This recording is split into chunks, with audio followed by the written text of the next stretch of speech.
What's up, YouTube? Real Mud Dog here, back again with another video on my 2017 FC10. Today's video is going to be on the Translogic Blip Assist install.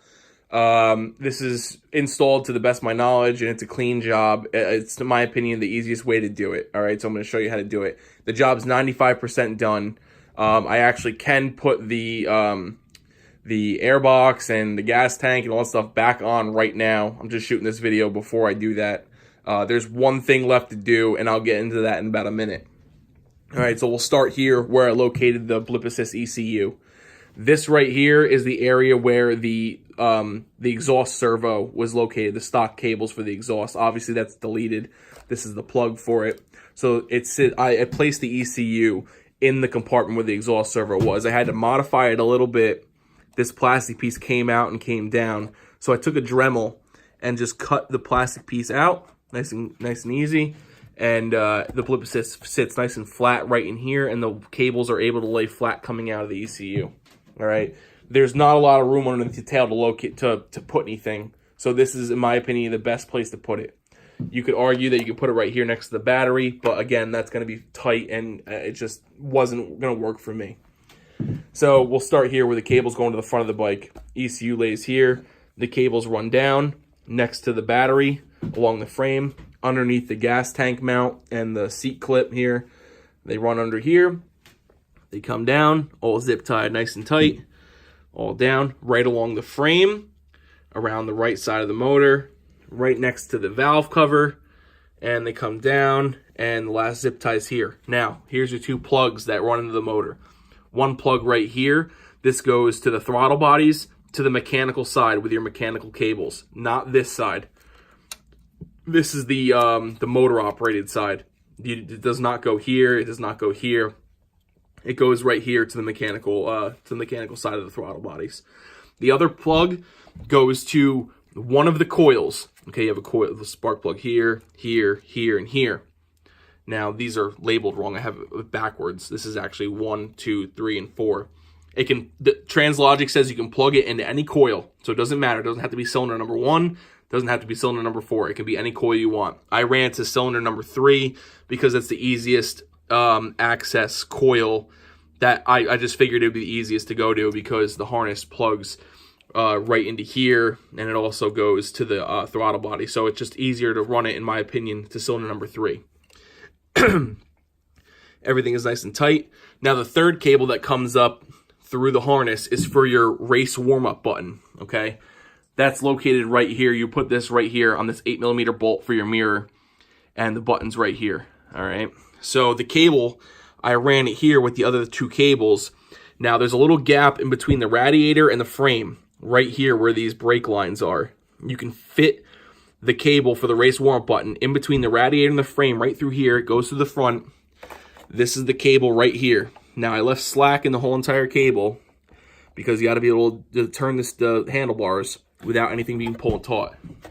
So the cable comes underneath here, out behind the frame to right here, and I have it running up with the rest of the harness, okay? And this is where the plug is right here. That plugs from the harness to the button. That's right here. And I'll show you where I put the race warm-up button wire.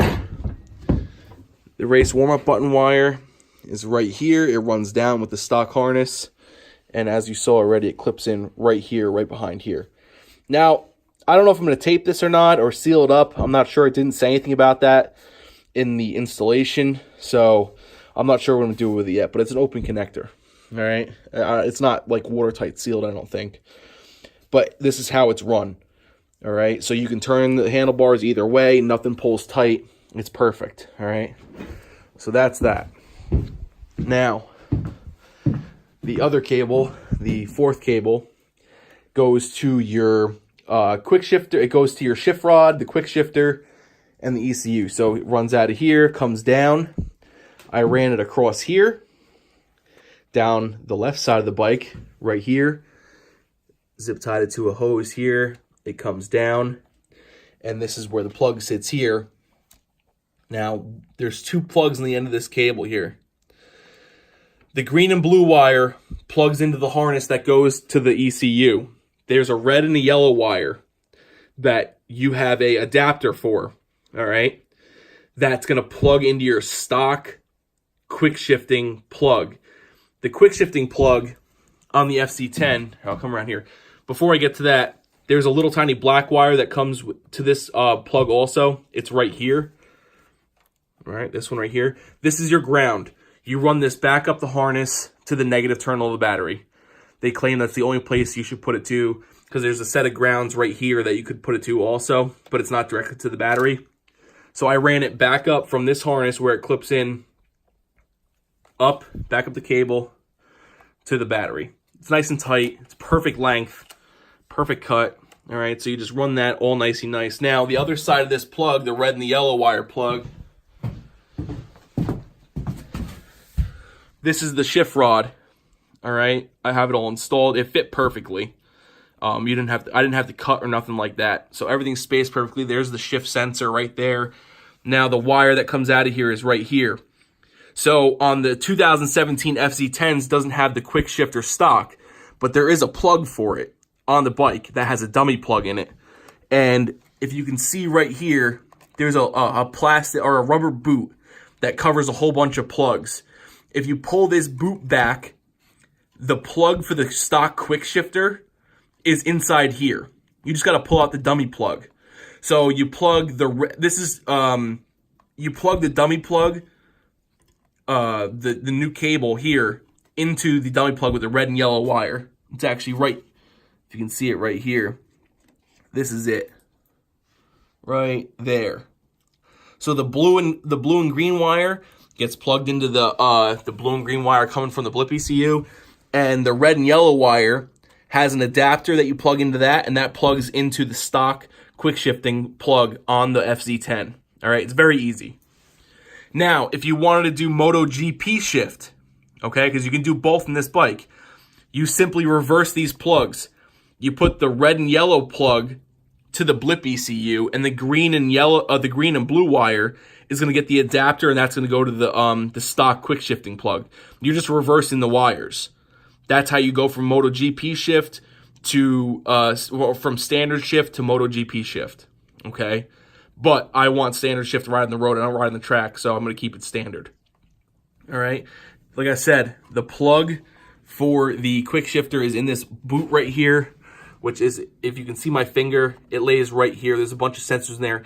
It's actually the same boot that covers the O2 sensor for this side of the bike. So if you had a stock exhaust, you'd have your O2 sensor right there in that bung, and the wire would come up into that rubber boot and clip into the harness there. There's nothing there anymore because obviously the O2 sensor is deleted.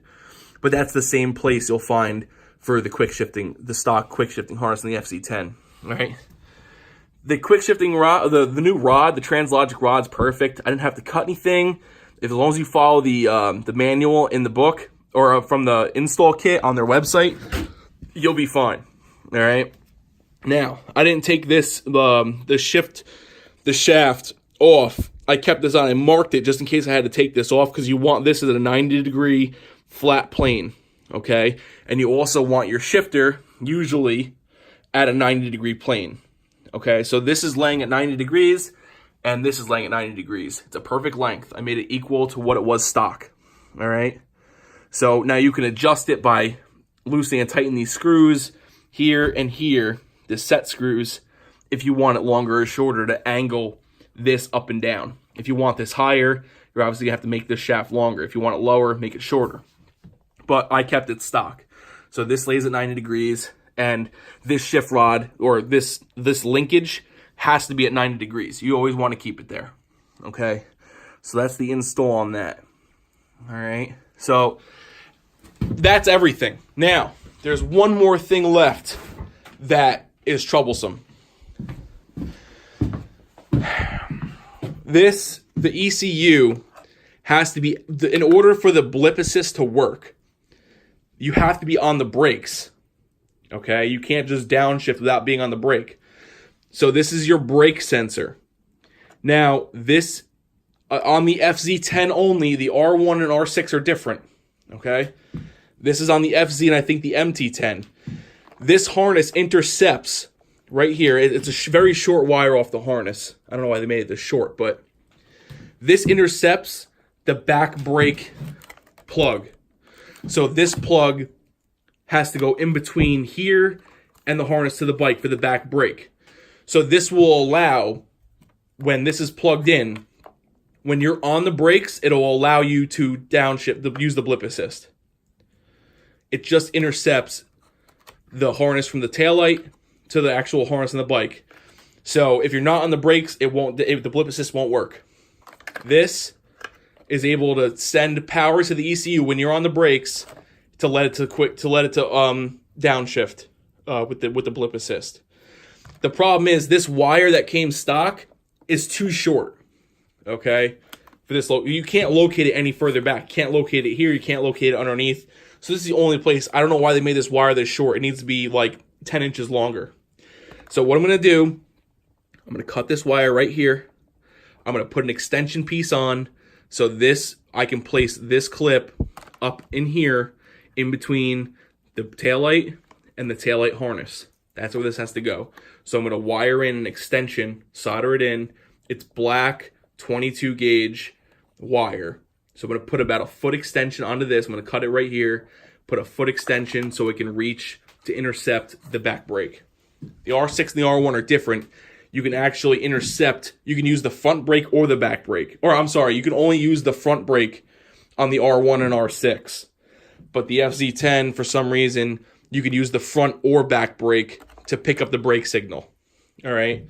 So this is the only thing left I have to do to complete this harness is snip this, extend the wire out so I can plug it into here, and then it's completely done. So without doing this, I can still put on the airbox and everything else, the gas tank, get everything buttoned up, the throttle bodies.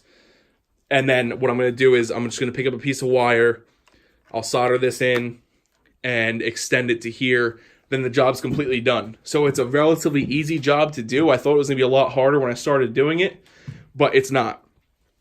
Do a nice clean job, zip tied everything, wire tucked perfect, that you couldn't even tell it was there. So this is the best idea or job that you could probably do on the FZ10. I don't really know an easier way, but this was actually relatively easy, and this is the best location for everything that I have found. And you don't want to run your wires from the blip assist ECU next to the harness coming out of the actual motorcycle ECU.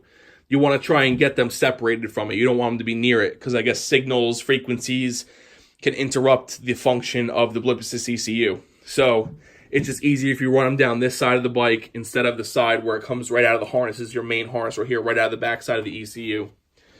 So I hope this helps you out.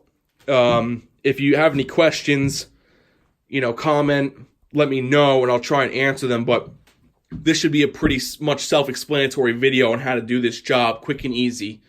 So, I mean, it took me a while to figure it out and get everything run nice and tucked up and everything like that, but it's worth it because it looks good, and I know nothing's going to fail. Nothing's tight. It's all done nice. So this is what you should try to shoot for when you're doing this install, So, like I said, any questions or anything, just throw a comment. Like, subscribe, and I'm going to button this bike back together. I'm going to put the all the stuff back on, get this all done, and then when I get this wire, I can extend this wire, plug that in, and then, I'm getting stuff painted, so I'm not going to be able to put the tail back together right now, but I'll be able to button everything else up and get this thing ready for the dyno. All right? So, like, subscribe, share. Anyone else out there with FZ10s, MT-10s, hope this helped you out. Have a good one. Peace.